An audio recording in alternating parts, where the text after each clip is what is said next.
गुरु वशिष्ठ धर्म के महानतम आचार्य हैं, धर्म के महानतम व्याख्याता हैं। उनके आदेश का पालन ही सारा सूर्यवंश करता है।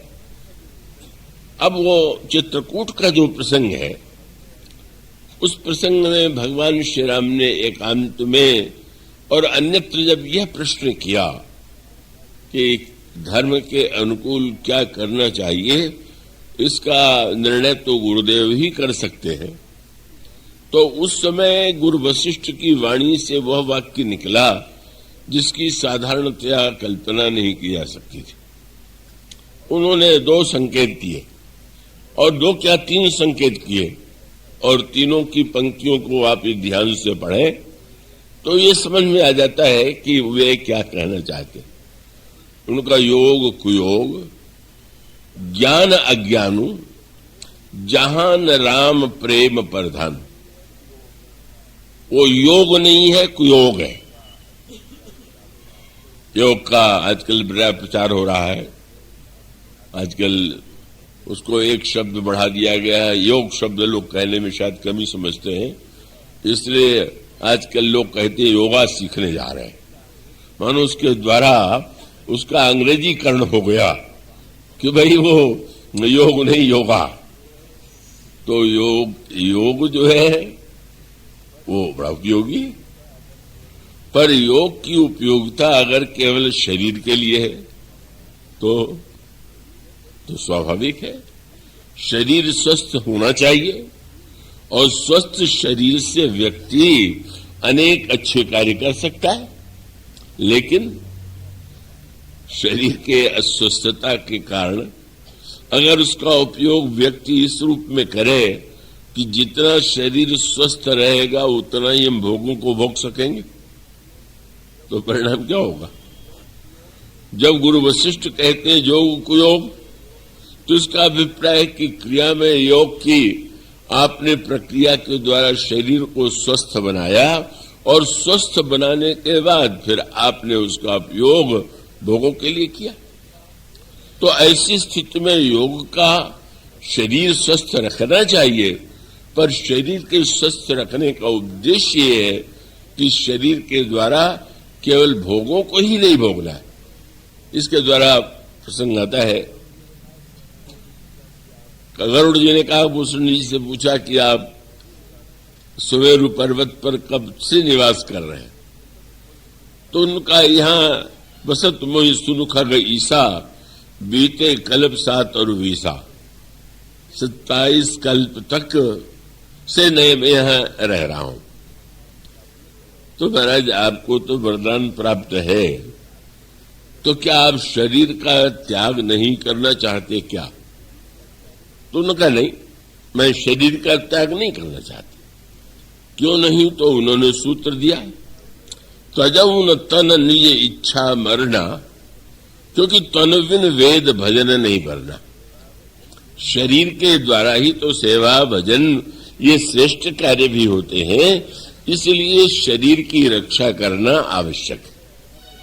तो इसका अर्थ है कि अगर हमारा योग का उद्देश्य शरीर और शरीर की स्वस्थता के द्वारा धर्म का पालन अथवा मनुष्य के जीवन में परमार्थ सत्य के लिए उसका की पूर्ति हो, तो योग का महत्व योग के महत्व को क्या कहना। अब आप रावण की दृष्टि से विचार करके सोचिए, रावण योगी था कि नहीं था? और योगी की दृष्टि से विचार करके देखें तो योगियों में क्या उतना योग होगा, स्वास्थ्य होगा जैसा रावण में था? और योग के द्वारा उसने कितने चमत्कार जीवन में पाए, इसका वर्णन आप पढ़ते हैं। लेकिन वह संकेत आपने पढ़ा होगा, रावण यज्ञ करने जा रहा है। यज्ञ की शास्त्रों में प्रशंसा की गई है। भीषण को समाचार मिला रावण यज्ञ कर रहा है, और आकर के उन्होंने भगवान को सूचना दिया, महाराज रावण यज्ञ करने जा रहा। तो लगेगा कि बहुत अच्छा बदलाव आ गया। यज्ञों का नष्ट करने वाला अगर स्वयं यज्ञ कर रहा है तो अवश्य रावण बहुत परिवर्तित हो गया होगा। पर विभीषण ने सूचना जिस ढंग से दी, आप उसमें पावेंगे उन्होंने वाक्य का, नाथ करई रावण एक जागा,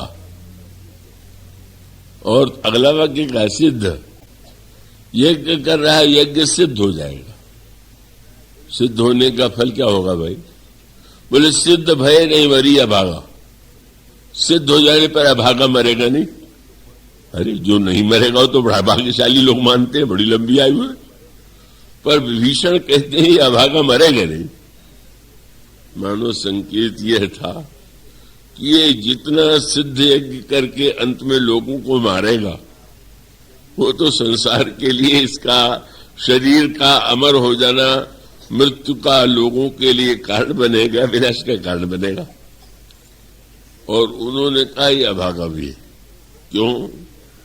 कि अंत में तो मृत्यु उसकी भी होगी, पर आप आए हुए और आपके हाथ से न मरे तो इससे बढ़कर के अभागापन क्या होगा।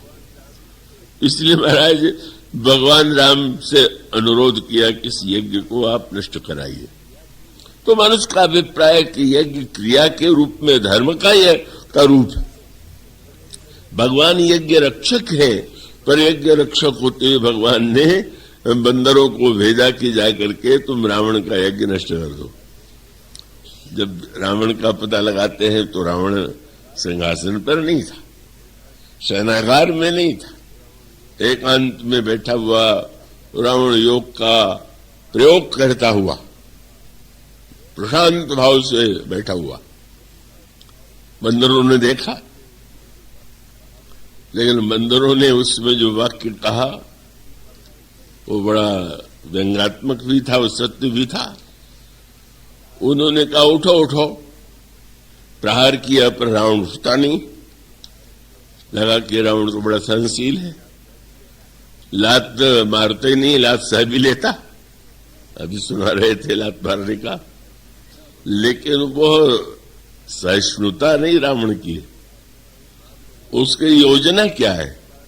मार लो लात, एक बार मेरा यज्ञ सिद्ध हो जाएगा तो एक एक की हम खबर लेंगे, तो तुम्हें हम बताएंगे कि तुमने मेरे ऊपर प्रहार करके कितना बड़ा अपराध किया। तो मानो उसके दिखाई देने वाले सहिष्णुता के मूल में भी क्रोध भरा हुआ है, हिंसा भरी। और इसलिए अंगद ने रावण के लिए जो वाक्य कहा बड़ा सार्थक है। उन्होंने कहा रणते नीलज भाग्य गृह आवा, और यहां आई बक ध्यान लगावा। बक ध्यान माने अब योगाभ्यास कहते प्रातः काल उठिए, स्नान कीजिए, शांत भाव से एकाग्र हो जाइए। अब नदी के किनारे जाकर सवेरे सवेरे देखिए तो सबसे बड़ा प्रशांत पक्षी बगुला दिखाई देगा। ऐसा शांत भाव से जल में खड़ा हुआ है कि वाह वाह, क्या है, सवेरे सवेरे उसे ठंड नहीं लग रही है। और वो बैठा हुआ इतना शांत है कि एक कहीं शरीर हिल नहीं रहा। पर वक्त ध्यान माने वो आता है।